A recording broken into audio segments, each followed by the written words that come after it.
ನಮಸ್ತೆ ಅಶ್ವಿನಿ ಮೇಡಮ್ಗೆ ನಮಸ್ತೆ. ಮತ್ತೆ ಇಲ್ಲಿ ಇರುವ ಎಲ್ಲ ವೇದಿಕೆಯಲ್ಲಿರುವ ಎಲ್ಲಾ ಜ್ಞಾನ ಬಂಧುಗಳಿಗೂ ನನ್ನ ನಮಸ್ಕಾರಗಳು. ಮತ್ತೆ ಪತ್ರಿಜಿಯ ಗುರುಗಳ ಪಾದಾರವಿಂದಕ್ಕೆ ನನ್ನ ಅನಿಸುತ್ತಾ ಈ ವೇದಿಕೆಗೆ ನನಗೆ ಅವಕಾಶ ಕೊಟ್ಟಂತ ರಂಗನಾಥ್ ಗುರುಗಳಿಗೂ ವಂದಿಸುತ್ತಾ ಈ ದಿನದ ನನ್ನ ಜ್ಞಾನ ಹಂಚಿಕೆಯನ್ನ ಮಾಡ್ಲಿದ್ದೀನಿ. ಈ ಜ್ಞಾನ ಹಂಚಿಕೆಯ ವಿಷಯ ಅಂತಂದ್ರೆ ಈ ಜೀವನವಿರುವುದು ಏಕೆ, ಈ ಜೀವನವಿರುವುದು ಏಕೆ ಅಂತ ಅಂದ್ರೆ ಇದನ್ನ ತುಂಬಾ ಸಲ ಎಲ್ಲಾ ಜ್ಞಾನ ಹಂಚಿಕೆ ಮಾಡ್ಕೊಂಡಿದ್ದಾರೆ. ಗುರುಗಳು ಸಹ ತುಂಬಾ ಸಲ ಹೇಳಿದ್ದಾರೆ.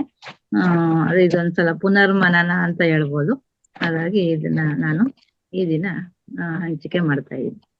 ಅಂದ್ರೆ ಈ ಜೀವನ ಇರುವುದು ಏಕೆ ಅಂದ್ರೆ ತಾಯಿಯ ಗರ್ಭದಲ್ಲಿ ತಯಾರಾಗುವ ದೇಹದಲ್ಲಿ ಪ್ರವೇಶಿಸುವ ನಾವು ನವಮಾಸಗಳು ಪೂರ್ತಿಯಾದ ನಂತರ ಜನಿಸುತ್ತೇವೆ. ಮೊಟ್ಟ ಮೊದಲನೆಯ ಬಾರಿ ಜನಿಸಿ ಜೀವನದಲ್ಲಿ ಪ್ರವೇಶಿಸಿದ ನಮಗೆ ಕರ್ಮಚಕ್ರ ಆರಂಭವಾಗುತ್ತದೆ. ಅಂದರೆ ಕರ್ಮಗಳನ್ನು ಮಾಡಲು ಪ್ರಾರಂಭಿಸುತ್ತೇವೆ. ಆ ಕರ್ಮಗಳನ್ನು ಅನುಭವಿಸಿ ಉಳಿದ ಕರ್ಮಗಳು ನಾವು ಮರಣಿಸಿದ ನಂತರ ನಮ್ಮ ಖಾತೆಯಲ್ಲಿ ಜಮಾ ಮಾಡಲ್ಪಡುತ್ತದೆ. ಈ ಕರ್ಮಗಳನ್ನು ಸಂಚಿತ ಕರ್ಮಗಳು ಅನ್ನುತ್ತಾರೆ. ಅಂದ್ರೆ ನಾವು ಒಬ್ಬ ತಾಯಿಯ ಗರ್ಭದಲ್ಲಿ ಜನಿಸುವಾಗ ನಾವೇನ್ ಮಾಡ್ತೀವಿ, ನವಮಾಸಗಳು ತುಂಬಿದ ನಂತರ ನಾವು ಜನನ ಆಗುತ್ತೆ. ಮೊಟ್ಟ ಮೊದಲನೆಯ ಬಾರಿ ಜನಿಸಿ ಜೀವನದಲ್ಲಿ ಪ್ರವೇಶಿಸಿದ ಮೇಲೆ ನಮಗೆ ಕರ್ಮಚಕ್ರಗಳು ಪ್ರಾರಂಭವಾಗುತ್ತೆ. ನಾವೇನೇನು ಕರ್ಮ ಮಾಡ್ತೀವಿ ಅದನ್ನ ಚಕ್ರ ಪ್ರಾರಂಭವಾಗುತ್ತೆ. ಅದೇ ಕರ್ಮಗಳನ್ನು ಅಂದ್ರೆ ಕರ್ಮಗಳನ್ನ ನಾವು ಮಾಡಲು ಪ್ರಾರಂಭಿಸ್ತೀವಿ. ಆ ಕರ್ಮಗಳನ್ನ ಅನುಭವಿಸಿ ನಾವು ಕರ್ಮ ಮಾಡಿ ಉಳಿದ ಕರ್ಮಗಳನ್ನ ನಾವು ಮರಣದ ನಂತರ ಅದನ್ನ ನಾವು ಮತ್ತೆ ನಮ್ಮ ಖಾತೆಗೆ ಜಮಾ ಆಗುತ್ತೆ. ಉಳಿದ ಖಾತೆ ಇದು ಅದನ್ನ ನಾವು ಸಂಚಿತ ಕರ್ಮ, ಅದನ್ನ ಮತ್ತೆ ನಾವು ಇನ್ನೊಂದು ಜನ್ಮಕ್ಕೆ ತಗೊಂಡು ಹೋಗ್ತೀವಿ. ಮತ್ತೆ ಈ ಕರ್ಮಗಳನ್ನ ಅಂದ್ರೆ ಪ್ರಾರಬ್ಧ ಕರ್ಮಗಳನ್ನ ತೆಗೆದುಕೊಂಡು ಮತ್ತೊಂದು ಜನ್ಮವನ್ನು ತಾಳುತ್ತೇವೆ. ಮತ್ತೆ ಈ ಪ್ರಾರಬ್ಧ ಕರ್ಮಗಳನ್ನು ಅನುಭವಿಸುತ್ತಾ ಹೊಸ ಕರ್ಮಗಳನ್ನು ಮಾಡುತ್ತಾ ಹೋಗುತ್ತೇವೆ.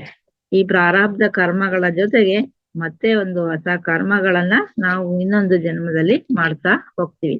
ಹೀಗೆ ನಮ್ಮ ಖಾತೆಯಲ್ಲಿ ಕರ್ಮಗಳು ಇರುವವರೆಗೂ ಈ ಜೀವನ ಮುಂದುವರಿಯುತ್ತದೆ. ಅಂದ್ರೆ ಈ ಕರ್ಮಗಳನ್ನ ನಾವು ಮತ್ತೆ ಮತ್ತೆ ಮಾಡ್ತಾ ಹಿಂದೊಂದು ಜೊತೆಗೆ ಸೇರ್ಕೊಂಡು ಹೋಗ್ತಾ ಇರ್ತೀವಿ. ಈಗ ಒಂದು ಸಾಮಾನು ತಗೊಂಡ್ರೆ ಇಲ್ಲೊಂದು ಅಂಗಡಿಲಿ ತಗೊಳ್ತೀವಿ, ಅದ್ರ ಜೊತೆ ಇನ್ನೊಂದು ಅಂಗಡಿಲಿ ತಗೊಳ್ತೀವಿ. ಹೀಗೆ ಮೂಟೆಗಳನ್ನ ಒತ್ತಾ ಜಾಸ್ತಿ ಭಾರ ಆಗತ್ತಲ್ಲ, ಹಾಗೆ ನಾವು ಕರ್ಮಗಳನ್ನ ಪ್ರತಿ ಜೀವನದಕ್ಕೂ ನಾವು ಜನ್ಮಕ್ಕೂ ಒತ್ತಾ ಹೋಗ್ತಾ ಇರ್ತೀವಿ.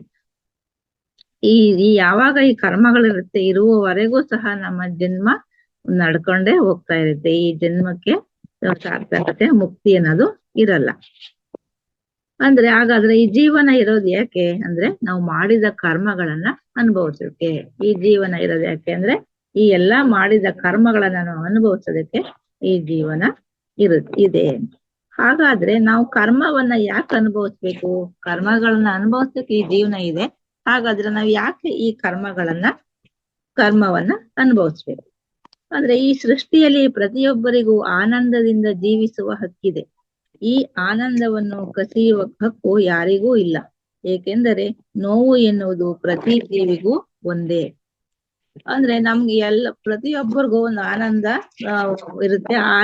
ಬೇರೆಯವರ ಆನಂದನ ಕಸಿಯೋಕೆ ಯಾರಿಗೂ ಸಹ ಹಕ್ಕಿರಲ್ಲ. ಪ್ರತಿ ಜೀವಿಗೂ ಇದನ್ನ ಹೇಳಿದ್ರೆ ತಿಳಿಯಲ್ಲ, ಅನುಭವಿಸಿದರೆ ಮಾತ್ರ ತಿಳಿಯುತ್ತದೆ. ಅವ್ರ ಆನಂದನ ಅವ್ರು ಅನುಭವಿಸಿದ್ರೆ ಮಾತ್ರ ಅವ್ರಿಗೆ ತಿಳಿಯುತ್ತೆ. ನಾವು ಬಾಯೆಲ್ಲ ಹೇಳಿದ್ರೆ ತಿಳಿಯಲ್ಲ. ಅಂದ್ರೆ ನಾವೇ ಅನುಭವಿಸ್ಬೇಕು. ಒಂದು ಜೀವಿಯ ನೋವು ತಿಳಿದರೆ ಅದಕ್ಕೆ ಹಿಂಸೆ ನೀಡಲಾಗಿದೆ, ಮತ್ತೆ ಅಂತಹ ಕೆಲಸಗಳನ್ನು ಮಾಡಲಾರರು. ಆದರೆ ತಪ್ಪು ಮಾಡಿದವರಿಗೆ ನಾವು ಮಾಡುವುದು ತಪ್ಪು ಎಂದು ತಿಳಿದರೆ ಮಾತ್ರ, ಇಲ್ಲದಿದ್ದರೆ ಅವರು ತಪ್ಪು ಮಾಡುವುದನ್ನು ಬಿಡುವುದಿಲ್ಲ.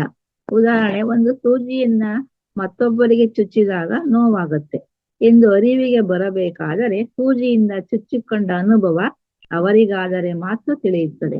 ಈಗ ನೋವು ಅವ್ರಿಗಾದ್ರೆ ಮಾತ್ರ ತಿಳಿಯುತ್ತೆ. ಬೇರೆಯವ್ರಿಗೆ ಒಂದು ಸೂಜಿಲಿ ನಾವು ಬೇರೆಯವ್ರಿಗೆ ಚುಚ್ಚಿದ್ರೆ ಆ ನೋವಿನ ಅನುಭವ ಅವ್ರು ಬೇರೆಯವ್ರಿಗಾಗತ್ತೆ, ನಮ್ಗಾಗಲ್ಲ. ನಾವು ಜೋರಾಗಿ ಚುಚ್ಚಷ್ಟು ಅವ್ರು ಕಿಲ್ಸ್ತಾರೆ ಮಾಡ್ತಾರೆ, ನಮ್ಗೆ ಏನು ಅನ್ಸಲ್ಲ. ಅದೇ ಸೂಜಿನ ನಾವು ಚುಚ್ಕೊಂಡಾಗ ನಮ್ಗೆ ಅದ್ರ ಅನುಭವ ಗೊತ್ತಾಗುತ್ತೆ. ಅಂದ್ರೆ ಹಾಗಾದ್ರೆ ಈ ಕರ್ಮವನ್ನ ಯಾಕೆ ಅನುಭವಿಸ್ಬೇಕು ಅಂತಂದ್ರೆ ಅನುಭವ ಹೊಂದಲು ಕರ್ಮವನ್ನ ಅನುಭವಿಸ್ಬೇಕು. ಅನುಭವವನ್ನ ಪಡ್ಕೊಳ್ಳಕ್ಕೆ ನಾವು ಈ ಕರ್ಮವನ್ನ ಅನುಭವಿಸ್ಬೇಕು.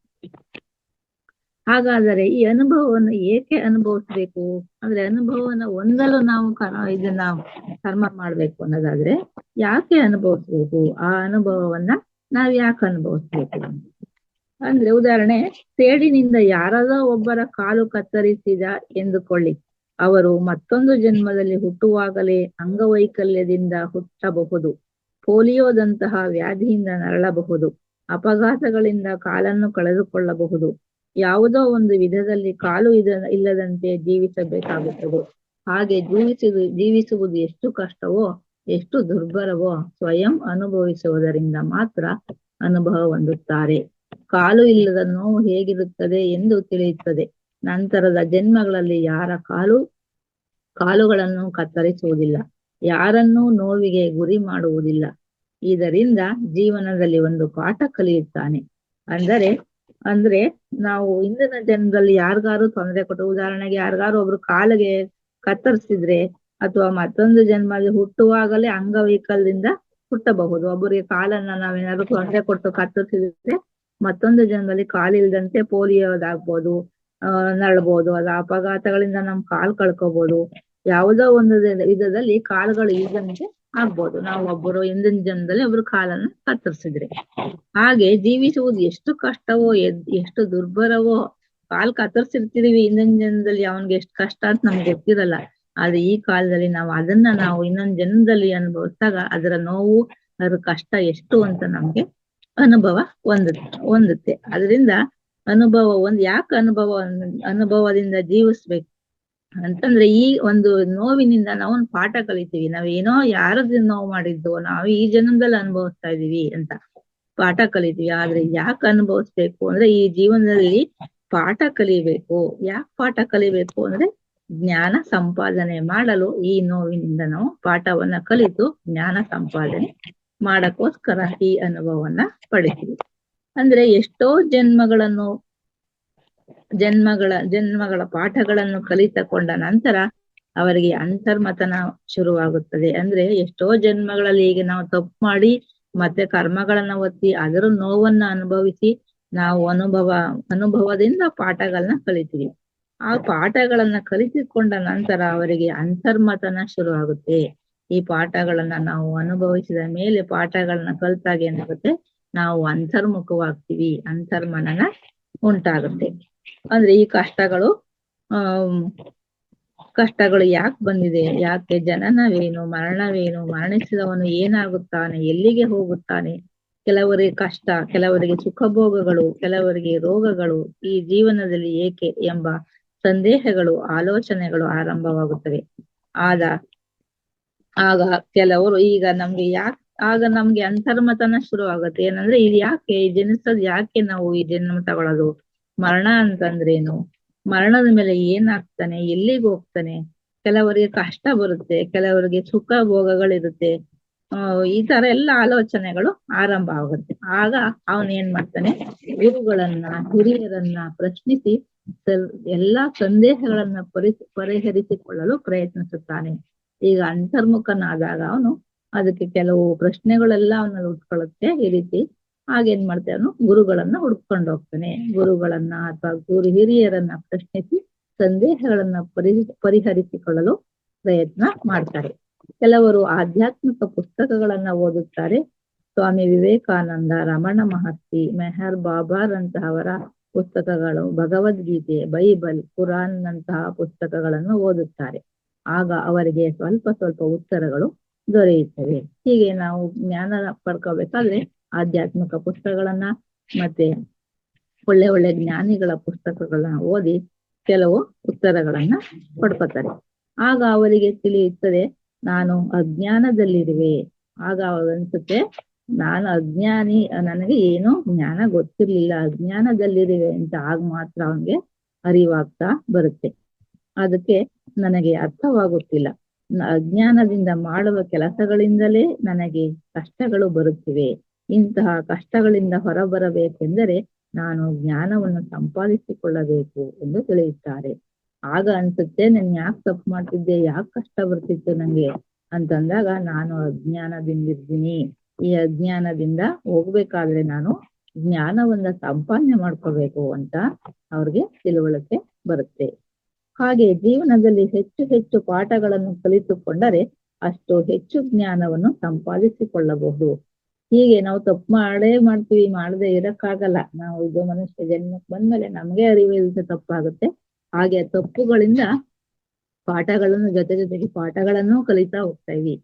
ಹೆಚ್ಚಿಗೆ ಪಾಠಗಳನ್ನು ಕಲಿತಾ ಹೋಗ್ತಾ ಇದ್ದಂಗೆ ನಾವು ಹೆಚ್ಚು ಹೆಚ್ಚು ಜ್ಞಾನವನ್ನ ಸಂಪಾದನೆ ಮಾಡ್ಕೊಳ್ತೀವಿ. ಪ್ರತಿ ಜನ್ಮದಲ್ಲಿ ಅನುಭವದ ಮೂಲಕ ಕೆಲವು ಪಾಠಗಳನ್ನು ಕಲಿಯುವುದರಿಂದ ಅನುಭವ ಹೊಂದಿ ಜ್ಞಾನವನ್ನು ಕಲಿಯುತ್ತಾರೆ. ಅದಕ್ಕೆ ಪತ್ರಿಜಿ ಅನುಭವವೇ ಜ್ಞಾನ ಎಂದು ಹೇಳುತ್ತಾರೆ. ಜ್ಞಾನ ಹೆಚ್ಚಿದಂತೆಲ್ಲ ಆಧ್ಯಾತ್ಮಿಕವಾಗಿ ಅಭಿವೃದ್ಧಿ ಹೊಂದಬಹುದು. ಜ್ಞಾನವನ್ನು ಹೆಚ್ಚು ಜ್ಞಾನ ಪಡೆದಂತೆಲ್ಲ ಆಧ್ಯಾತ್ಮಿಕವಾಗಿ ಅಭಿವೃದ್ಧಿಯನ್ನ ಹೊಂದಬಹುದು. ಆಧ್ಯಾತ್ಮಿಕತೆಯ ಕಡೆಗೆ ಪಯಣಿಸಿದಂತೆಲ್ಲ ಆತ್ಮಪರವಾಗಿ ಅಭಿವೃದ್ಧಿ ಹೊಂದಬಹುದು. ಆಧ್ಯಾತ್ಮಿಕತೆಯ ಕಡೆಗೆ ಪಯಣಿಸಿದಂತೆಲ್ಲ ನಾವು ಆತ್ಮಜ್ಞಾನಿಗಳಾಗಿ ಅಭಿವೃದ್ಧಿ ಹೊಂದಬಹುದು. ಹಾಗೂ ಜ್ಞಾನದಿಂದ ಆತ್ಮ ಉನ್ನತಿ ಸಾಧಿಸುತ್ತಾ ಉನ್ನತ ಲೋಕಗಳನ್ನು ಸೇರಿಕೊಳ್ಳುತ್ತದೆ. ಹಾಗಾದರೆ ಆತ್ಮಾಭಿವೃದ್ಧಿ ಏಕೆ ಅಂದರೆ ಜೀವನ ಗಮ್ಯ ಅಥವಾ ಲಕ್ಷ್ಯವನ್ನು ಸೇರಲು. ಹಾಗಾದ್ರೆ ನಾವು ಆತ್ಮಾಭಿವೃದ್ಧಿಯನ್ನ ಹೊಂದ್ತೀವಿ ಅಂದ್ರೆ ಆತ್ಮಾಭಿವೃದ್ಧಿಯನ್ನ ಯಾಕೆ ಹೊಂದ್ಬೇಕು ಅಂತಂದ್ರೆ ಜೀವನ ಗಮ್ಯಗೊಳಿಸಲು ಅಥವಾ ಜೀವನ ಲಕ್ಷ್ಯ ಗುರಿ ಕಡೆ ತಲುಪಲು. ನಮ್ಮ ಜೀವನ ಪ್ರಯಾಣ ಹೇಗೆ ನಡೆಸಬೇಕು, ನಮ್ಮ ಪ್ರಯಾಣ ಎಲ್ಲಿಗೆ ಸಾಗುತ್ತಿದೆ ಎಂದು ತಿಳಿಯಲು. ಕುರಿಗಳು ಹೇಗೆ ತನ್ನ ಕಾವಲುಗಾರನನ್ನು ಅನುಸರಿಸುತ್ತವೆಯೋ ಹಾಗೆ ನಾವುಗಳು ಸಹ ಸರಿಯಾದ ದಾರಿಯಲ್ಲಿ ನಡೆಸಬಲ್ಲ ಗುರುವನ್ನು ಆಶ್ರಯಿಸಿ ನಮ್ಮ ಗುರಿಯನ್ನು ತಿಳಿದುಕೊಳ್ಳಬೇಕು. ಹಾಗೆ ನಾವು ಯಾಕೆ ಅಭಿವೃದ್ಧಿ ಹೊಂದಬೇಕು ಆಧ್ಯಾತ್ಮಿಕವಾಗಿ ಅಂತಂದ್ರೆ ಒಂದು ಲಕ್ಷ್ಯವನ್ನ ಸೇರಲು. ಈಗ ಕುರಿಗಳು ಹೇಗೆ ಒಂದು ತನ್ನ ಕುರಿ ನಾಯಕನನ್ನ ಕಾವಲುಗಾರನ ಅನುಸರಿಸಿ ಅವ್ರ ಹಿಂದೆನೇ ಹೋಗ್ತವೆ, ಹಾಗೆ ನಾವು ನಮ್ಮ ಜೀವನ ದಾರಿಯಲ್ಲಿ ಗುರುಗಳನ್ನ ಆಶ್ರಯಿಸಿ ನಮ್ಮ ಗುರಿಯನ್ನ ತಿಳಿದುಕೊಳ್ಬೇಕು. ಇಲ್ಲಿದ್ದರೆ ನಮ್ಮ ಬದುಕು ಸಹ ಕಾವಲುಗಾರನಿಲ್ಲದ ಕುರಿಗಳಂತಾಗುತ್ತದೆ ಎಂದು ಹೇಳುತ್ತಾ ಈ ದಿನದ ಜ್ಞಾನ ಹಂಚಿಕೆಯನ್ನ ಮುಕ್ತಾಯ ಮಾಡುತ್ತೇನೆ. Thank you.